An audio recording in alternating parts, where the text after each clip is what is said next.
और हम ही ने जमीन में तुम्हारा ठिकाना बनाया और इसमें तुम्हारे लिए असबाब मईशत पैदा किए, मगर तुम कम ही शुक्र करते हो।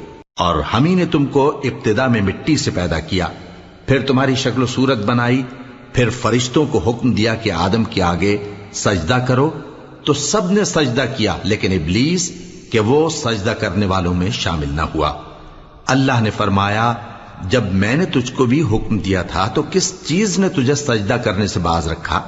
उसने कहा कि मैं इससे अफजल हूं, मुझे तूने आग से पैदा किया है और इसे मिट्टी से बनाया है।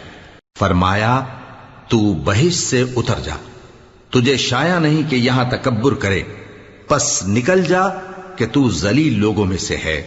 उसने कहा कि मुझे उस दिन तक मोहलत अता फरमा जिस दिन लोग कब्रों से उठाए जाएंगे। फरमाया, अच्छा, तुझको मोहलत दी जाती है।